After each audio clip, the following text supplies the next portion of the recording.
Tubers Mezcal here we go, cooking the best fried rice you'll ever eat at home. We're going to start with some animal fats. Vitamin D and K carries in animal fat and not vegetable oil, and it does not give you heart disease to get into it, so long as the salts that you use, that's olive oil there, the salts that you use are a broad spectrum salt, like pink rock salt like you see in there. And so I'm going to get all of this going. I've got that hot plate as hot as I can get the damn thing. Alright, we've got the three oils in there: coconut, duck, and olive oil. In goes the egg white. There we go, there's that mad. Look at that. Look at that. Woo! And once you cut that up, you want a good cutting kind of tool.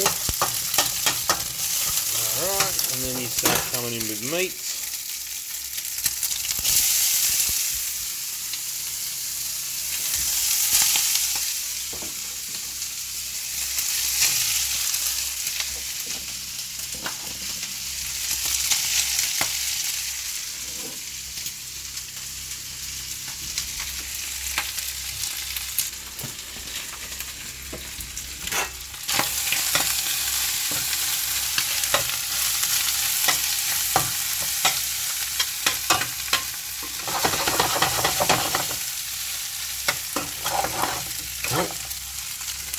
It's a bit messy, this business.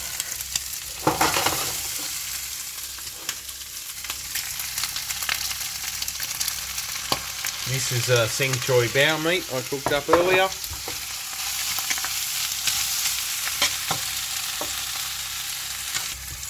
Okay, I just paused and put you down for 30 seconds there while I did all the chopping and carrying on. Alright, so I've made a bit of space there. Bring in the veggies.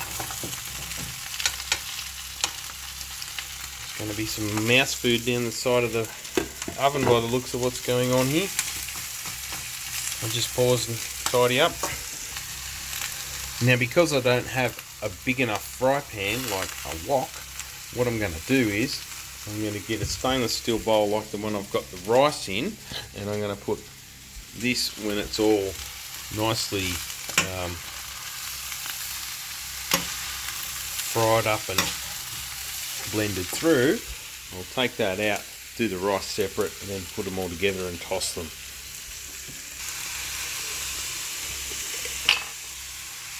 Oyster sauce,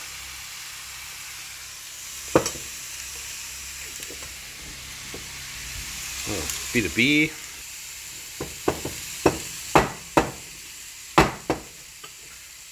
oh, this is a tough one.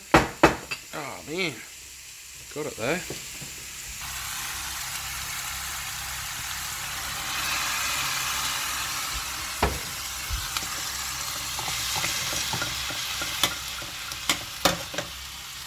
And when you toss it, you want to sort of drop it so you let all the moisture out. I know it makes a bloody mess, but that's why a wok would be the best thing to have, because you can do the drop easier in a wok without making a mess all around, feeding the mice behind the stove. So we're getting there with this. Obviously it's a lot slower when you do it in a fry pan, but yeah, it's what it is.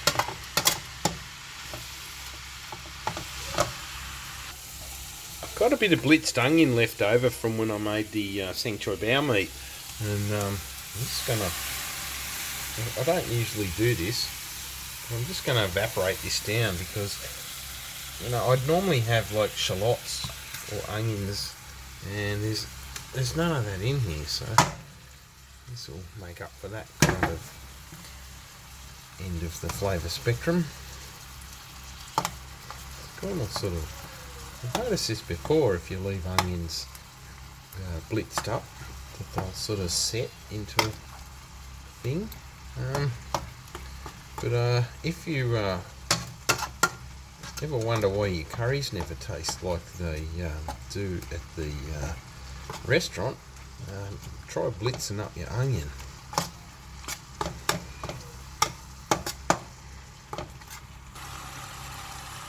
Okay, it's about been 2 minutes more, and then it's a lot better mixed and cooked looking. And just gonna toss that into this.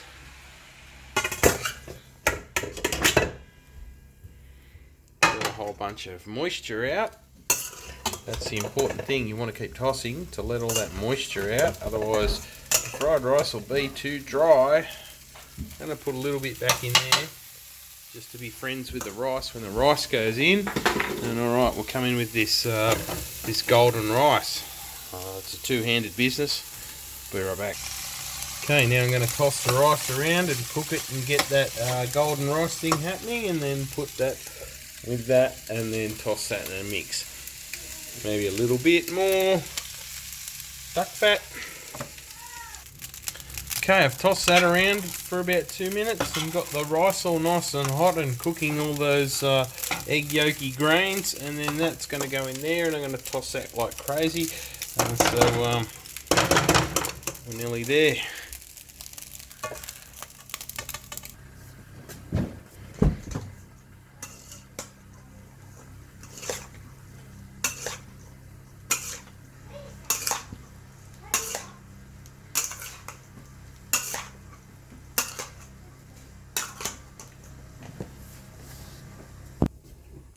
And that's it.